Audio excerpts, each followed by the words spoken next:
Muy bien, chicos, buenos días. Hoy vamos a hablar sobre las costas y sus tipos, ¿sí? Como ustedes pueden apreciar el dibujo que está a continuación, vamos a ver que las costas son lugares donde vamos a encontrar, ¿no?, una parte acuosa, ¿no es cierto? Y el litoral o el límite de la corteza terrestre, ¿no? Vamos a encontrar diferentes tipos de costas dependiendo también de las formaciones que se encuentran. Ahí, por ejemplo, podemos ver una bahía, ¿no?, un istmo, como es la punta, una península, como la punta, ¿no?, el acantilado, como es la costa verde, una albúfera, un delta que es, ¿no?, una combinación de aguas dulces provenientes de un río y que colindan con el océano, y el archipiélago, que obviamente es el océano. Entonces, perdón, que son las islas o el conjunto de islas, ¿no? Si tendríamos que definir lo que es una costa, ¿sí?, podríamos decir obviamente que es una forma geológica, ¿no?, que se va a dar generalmente por sedimentación o por erosión. Sedimentación quiere decir cuando, por ejemplo, ciertos materiales se arrastran y se depositan, ¿no?, aquí en el litoral, ¿no? O por también erosión cuando la fuerza del agua o de las olas del mar, ¿no?, crean un determinado paisaje.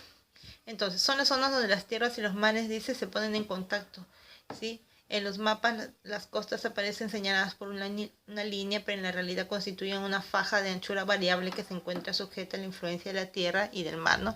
Específicamente del mar, ya les he dicho que las olas tienen mucha fuerza y pueden erosionarlas y cambiarlas a su antojo. Ahora, para clasificar las costas obviamente se utilizan muchos criterios, pero también valga decir que con el transcurso de los años van modificando su carácter y pasan de una clasificación a otra.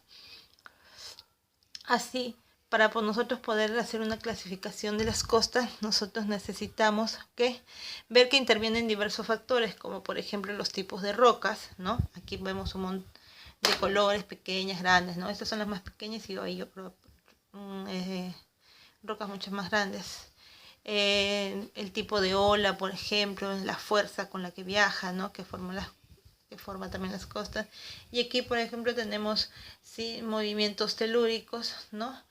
O en todo caso serían acontecimientos tectónicos, cuando las capas chocan. Por ejemplo, aquí la placa que está justamente por debajo de esta pequeña costa, ¿sí?, o por debajo de la superficie de los mares, choca, y por debajo, ¿sí?, hay una placa de subducción, y aquí hay una placa que obviamente se superpone. También una variación de las características de la costa, ¿no?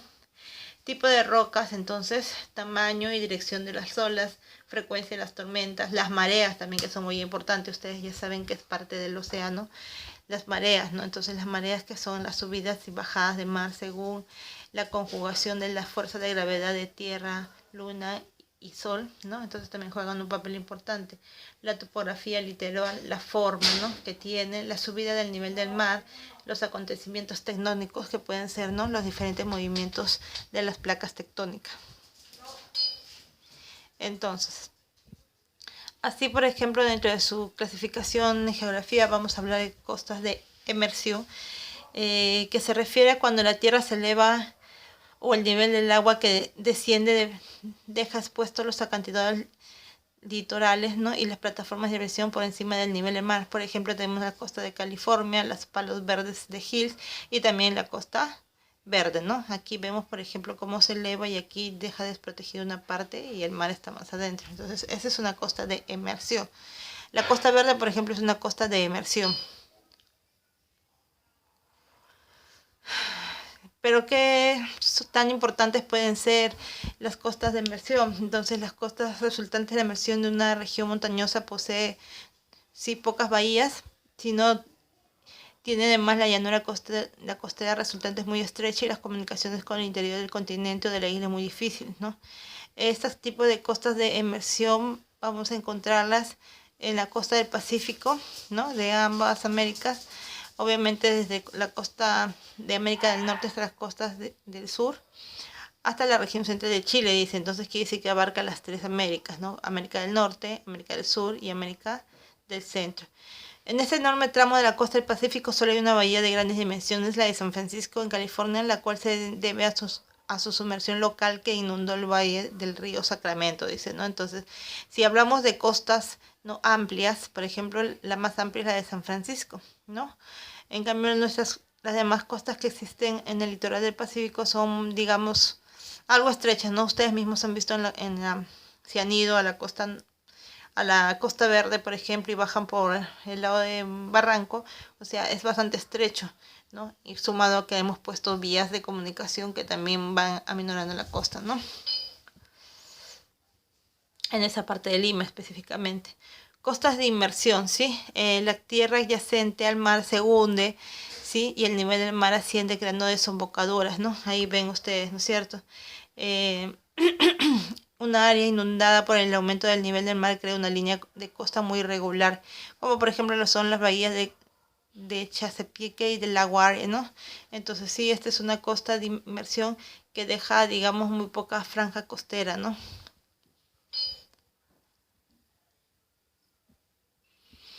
¿Cuál es la importancia de este tipo de costas? Va a favorecer la ocupación humana, pues los suelos son casi siempre fértiles y fáciles, ¿sí? Para la comunicación por la abundancia de bahías. En este tipo de costas se encuentran grandes puertos a lo largo del mundo. Entonces eso quiere decir que, por ejemplo, el puerto del Chorrillos y el puerto del Callao, ¿no? Y el puerto de Ancón son un tipo de costas de inmersión. Costa de tipo neutro, dice, ¿no es cierto? Algunas de sus principales características son los cambios de nivel de las tierras y no otros factores, se le llama por ella costas neutras. Entre las distintas clases de costas neutras figuran las debidas a los deltas de los ríos. A ver, esto de aquí, esta parte de aquí, deltas de los ríos, quiere decir que cuando van a confluir, ¿no? O se van a juntar en un lenguaje más sencillo, ¿no? Se juntan las aguas del río, ¿ok?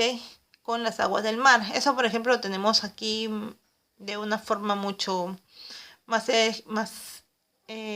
específica y que podemos dar como ejemplo son los manglares, ¿no? Que ahí confluyen. Eso, por ejemplo, son deltas, que a medida que el río va bajando hacia el destino del mar, lo que hace es separar pequeños brazos y forman, ¿no? Eh, ¿Cómo se llama? Como una especie de canales, ¿no? Que en algún momento se separan para llegar al mar, ¿no? Esos son deltas, ¿ok?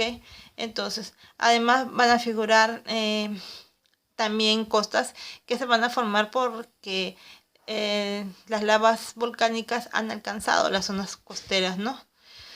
Y las costas de formaciones coralinas, ¿no? Que es un elemento que tiene en el mar y que muchas veces se tiende a pegar en las paredes de las costas, ¿no?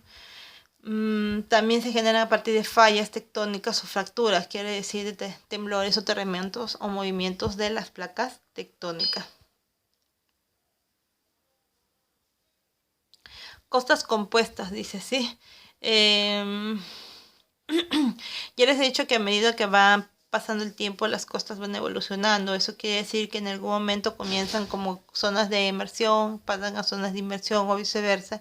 Y obviamente van transformando también su geografía. Ahora pueden pasar por todas esas fases e incluso pueden tener dentro de sus costas, sí, los diferentes tipos de costas mencionados anteriormente, ¿no?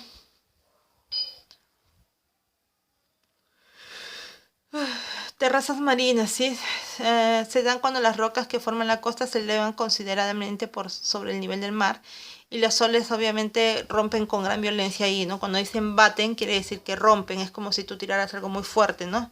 Ahora, esta acción de la fuerza de las olas que caen sobre estas rocas lo que hacen es formar como una especie de acantilado y como especie de escalones, ¿no? Entonces, por donde se van depositando, obviamente, es, las aguas del mar. Aquí vamos a ver un ejemplo de cómo se va a formar una terraza. Miren, ¿ves? De esta manera, ¿no? Aquí la fuerza del mar ha ido erosionando y como que sacando un poco de suelo, ¿no? Y así es que se ha ido formando una terraza. Las terrazas se forman de esta manera, ¿no? Entonces, como obviamente ya no hay arena, no hay un espacio que divide el mar con las costas, lo que hace son las fuerzas golpear fuertemente y ir degradando, ¿no? El litoral. y transformándolo. Obviamente lo degradan y lo transforman. La bahía, sí, ya les hemos dicho que las bahías son ¿no? lugares mucho más amplios y que son importantes. ¿Por qué? Porque van a permitir, obviamente, establecer ahí un puerto y eso va a permitir también iniciar el tráfico marino y el intercambio comercial, ¿no es cierto? Porque puede haber espacio para la carga y descarga de mercancías, ¿no? Por eso dice, ¿qué requisitos para hacer una bahía?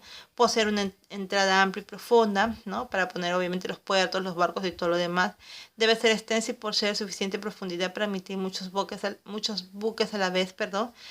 Obviamente, si es una bahía donde se va a comercializar cosas, donde se va a vender cosas, incluso donde se van a subir pasajeros a embarcaciones, entonces es importante que sea extensa. Sus costas no deben ser muy elevadas de tal manera que sea posible construir muelles y otras facilidades portuarias. Debe servir a una amplia región tributaria cuyos productos pueden ser embarcados y para lo cual puedan recibir mercancías del exterior. Entonces las bahías en realidad son puntos de comercio, ¿no? En otras palabras, por eso radica su importancia. Muy bien, chicos, eso es todo con la clase de hoy y nos vemos la próxima clase.